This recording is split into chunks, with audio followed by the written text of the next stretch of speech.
Everyone, ये video उन लोगों के लिए है जो कविता लिखने में इंटरेस्टेड है और वो कविता लिख नहीं पा रहे। उन्हें समझ नहीं आ रहा है कि वो कविता की शुरुआत कैसे करें, किस बात का ध्यान रखें और कौन सी गलती ना करें। तो आप लोगों को चिंता करने की ज़रूरत नहीं है, ये वीडियो देखिए और आप ज़रूर सीख जाएंगे। मेरी बातों को ध्यान से सुनिए, उसको अपने माइंड में रखें और साथ के साथ प्रैक्टिस करते रहें, क्योंकि कोई भी इंसान या कोई भी चीज़ नहीं सीख सकते हैं। कोई भी इंसान आपको एक दिन में कुछ भी नहीं सिखा सकता और कविता लिखना तो एक कला है। तो आप धीरे धीरे प्रैक्टिस करेंगे तो आप ज़रूर सीख जाएंगे। वीडियो को स्टार्ट करने से पहले आप चैनल पर नए हैं तो चैनल को सब्सक्राइब कर दें, वीडियो पसंद आए तो लाइक कर दें और अपने फ्रेंड्स के साथ शेयर करें। वीडियो को अंत तक जरूर देखें, क्योंकि वीडियो के अंत में मैं आपको 2 गोल्डन टिप्स बताने वाली हूँ जो आपकी कविता लिखने में बहुत मदद करने वाली है। तो मैं 2 पंक्ति बोलना चाहूँगी। मन के भाव को शब्दों में पिरोकर कागज़ पे उतार दूँ। मन के भाव को शब्दों में पिरोकर कागज़ पे उतार दूँ कि कौन कहता है कि तू कवि नहीं, आ तुझे स्याही से करिश्मा करना सिखा दूँ। ये ये 2 पंक्ति मैंने इसलिए बोली है ताकि आप लोगों को कवि और उनकी रचनाओं का इम्पोर्टेंस पता चल सके। कवि में इतनी शक्ति होती है कि वह किसी भी व्यक्ति के विचार को बदल सकते हैं, उनकी पूरी मानसिकता को चेंज कर सकते हैं। तो आप कवि बनना चाहते हैं या अपने लिए भी कविता लिखना चाहते हैं तो ये बहुत अच्छी बात है, आज से ही शुरू कर दें। तो टिप नंबर 1 ये है कि आप जब भी कविता लिखें, सबसे पहले अपनी कविता का टॉपिक सिलेक्ट कर ले कि आप कौन से टॉपिक पर कविता लिखना चाहते हैं। इससे आपका जो मन है वो इधर उधर दूसरे टॉपिक पर नहीं जाएगा और एक ही टॉपिक पर आपका ध्यान लगा रहेगा। आप हर टाइम उसी टॉपिक के बारे में सोचते रहेंगे और कुछ आप सर्च भी करेंगे तो उसी टॉपिक से रिलेटेड आप ज्ञान इकट्ठा करेंगे और उसके साथ खुद को कनेक्ट कर पाएंगे। तो इसलिए टॉपिक का सिलेक्शन करना बहुत ज़्यादा इम्पॉर्टेंट है। जब भी आप कविता लिख रहे हैं तो सबसे पहले टॉपिक सेलेक्ट करें। दूसरी बात कि कविता किस तरह से लिखी जाती है। कविता 2 प्रकार से लिखी जाती है, एक होती है छंदबद्ध कविता और दूसरी छंदमुक्त कविता। छंदबद्ध कविता में हर एक लाइन दूसरे लाइन से बोलने में समान सा लगता है, तुकबंदी होती है उनमें।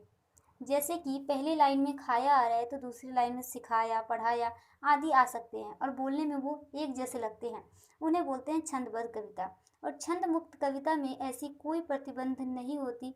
आप जैसे भी आपके अंदर जो भी भावना आ रही है, आपके अंदर जो भी कल्पना आ रही है, आप जो भी कल्पना कर रहे हैं उसे बस पन्नों पर उतार दें, वही आपकी कविता बन जाएगी। और छंद मुक्त कविता में आप एक लाइन ऐसी जरूर डालें जिससे आपकी ऑडियंस को, जो सुनने वाले लोग हैं, वो उनको थोड़ा अच्छा लग सके। लेकिन शुरुआत में ये सब बात ध्यान नहीं भी रखेंगे तो भी कोई बात नहीं। तीसरी टिप्स ये है कि आप जब भी शुरुआत में कविता लिखना शुरू कर रहे हैं तो ज़्यादा बड़ी कविता लिखने की कोशिश ना करें। आप शुरू में 2 लाइन या 4 लाइन के स्लोगन लिखें, शायरी लिखें, जिससे आपकी लिखने की पावर धीरे धीरे इम्प्रूव होगी और आपके अंदर सोचने की पावर भी ज़्यादा हो जाएगी, जिससे आप और ज़्यादा अच्छा लिख सकेंगे। और जैसे आपको लगता है कि हम मैं 4 लाइन लिख सकता हूँ, 6 लाइन लिख सकता हूँ, तो आप धीरे धीरे पोएम की लेंथ बढ़ा सकते हैं। टिप नंबर 4 ये है कि आप जब भी कविता लिखें, कविता लिखते समय ये ध्यान रखें कि कविता आप किसी को इम्प्रेस करने के लिए नहीं लिख रहे हैं, बल्कि वो खुद को एक्सप्रेस करने के लिए लिख रहे हैं कि आप उस टॉपिक से रिलेटेड आपके क्या विचार हैं, आप खुद क्या महसूस कर रहे हैं। उन्हीं बातों को अपनी कविता में लिखें। इससे पढ़ने वाले लोग आपके जज्बातों से खुद को कनेक्ट कर पाएंगे। और वैसे भी कविता की खासियत यही है कि वो दिल से लिखी होनी चाहिए। टिप नंबर 5 ये है कि जब भी आप कविता लिख रहे हैं उससे रिलेटेड रूल्स पर ज़्यादा ध्यान मत दें कि आपने शब्द को सही लिखा है या नहीं, उसमें मात्राएं तो कोई गलती नहीं हो गई है। Don't try to be perfect, क्योंकि कविता लिखना एक क्रिएटिविटी है और क्रिएटिविटी का कोई रूल नहीं होता। जब भी आप कुछ नया करते हैं वही क्रिएटिविटी हो जाती है। टिप नंबर 6 ये है कि आप शुरुआत में जब भी आप नए हैं, बिगनर हैं, स्टार्ट कर रहे हैं, तो आप डिफ़िकल्ट शब्दों का प्रयोग ना करें, ज़्यादा एडवांस शब्द ना चुनें, क्योंकि हम अपनी कविता को में भारीपन लाने के लिए, इम्प्रेसिव दिखाने के लिए डिफ़िकल्ट और एडवांस शब्द का प्रयोग कर लेते हैं, जबकि हमें कई बार उन शब्दों का मतलब खुद भी नहीं पता होता। तो ऐसा ना करें, इससे आपकी जो ऑडियंस है वो खुद को कनेक्ट नहीं कर पाएगी। ठीक है। तो आप शुरुआत में जो जिन शब्दों से आप परिचित हैं उन्हीं शब्दों को अपनी कविता में लिखें। टिप नंबर 7 ये है कि आप परफेक्शन के पीछे मत भागिए और किसी की कॉपी मत करिए। Stop trying to be perfect, क्योंकि ज़िंदगी में कोई भी परफेक्ट नहीं है, तो परफेक्शन के पीछे भागना बेकार की चीज़ है। और आप किसी को कंपेयर मत आप किसी से कंपैरिजन मत कीजिए, कॉपी मत कीजिए खुद को कि ये मेरे से ज़्यादा अच्छा लिखता है, या मैं इसकी जैसा ही लिखने की कोशिश करता हूँ, या इसकी कॉपी कर लेता हूँ। भले वो उस व्यक्ति को नहीं पता हो कि आप उसकी कॉपी कर रहे हैं, लेकिन जो खुद के जो सेल्फ सेटिस्फेक्शन होता है ना, आप उस कविता को कितनी भी अच्छी लिख दे चुरा कर, लेकिन उससे आपको सेल्फ सेटिस्फेक्शन नहीं मिलेगा।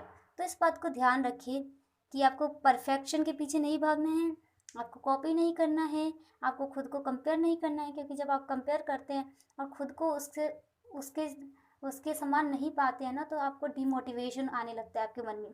तो इन 3 ध्यान रखें इन सब बातों का। और लास्ट पॉइंट यही है, 8th पॉइंट, कि आप जब भी अपनी कविता लिखें उसके बाद उन्हें किसी को सुनाएं, फैमिली मेम्बर्स, रिलेटिव, फ्रेंड्स, किसी को सुनाएं।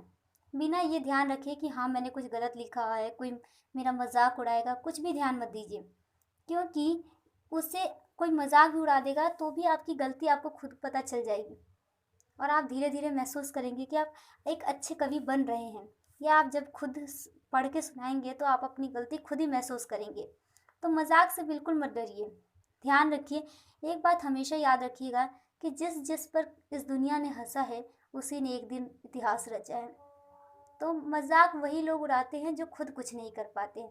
तो मजाक से मत डरिए। अब गोल्डन टिप्स, मैंने बोला था कि आपको 2 गोल्डन टिप बताऊंगी। तो गोल्डन टिप्स यही है, पहला कि आप जब भी आपके मन में कोई भी टॉपिक से रिलेटेड कोई भी ख्याल आ रहा है उसी टाइम आप पेपर पे लिख दें, क्योंकि जो हमारा मन होता है ना वो बहुत ज़्यादा चंचल होता है और हमारे विचार हर पल चेंज होते रहते हैं। तो आपको जो किसी भी टॉपिक से रिलेटेड कोई भी ख्याल आ रहा है, बस आप पेन और पेपर उठाइए और उसे लिख दीजिए। कुछ ध्यान नहीं रखना आपको, बस 1 लाइन आ रही है, 2 लाइन याद आ रही है, आप कल्पना कर पा रहे हैं, कुछ सोच पा रहे हैं, तो बस लिख दीजिए। और दूसरा गोल्डन टिप ये है कि आप जब भी 2-4 लाइन लिखना स्टार्ट कर दिए, आपको लगे कि हाँ मैं थोड़ा सा लिख पा रहा हूँ, तो आप बहुत सारे कवियों को सुने, उनकी रचनाओं को पढ़े, उनसे कनेक्ट होने की कोशिश करें। और आजकल तो बहुत सारे मोबाइल ऐप्स आ गए हैं कविता, कहानी, शायरी से रिलेटेड, जो आपको इन सब चीज़ों में हेल्प करेगी। आपको अच्छे अच्छे कवियों को सुनना है, लोगों से कनेक्ट होना है, उनकी कॉपी नहीं करना, लेकिन उनके थॉट्स को भी सुनना है आपको। और आप लोग बोलेंगे कि हाँ आप बताइए कि कौन से मोबाइल ऐप्स आ गए हैं कविता, कहानी, शायरी से रिलेटेड ऐप्स, तो मैं बताऊंगी, अगली वीडियो उसी पर बनाऊंगी। तो आप मेरे कमेंट सेक्शन में बता सकते हैं। और आप एक भी कविता लिख पाए, छोटी सी भी, 2-4 लाइन की भी, तो मेरे साथ ज़रूर शेयर करें कमेंट सेक्शन में लिखकर, मुझे बहुत अच्छा लगेगा।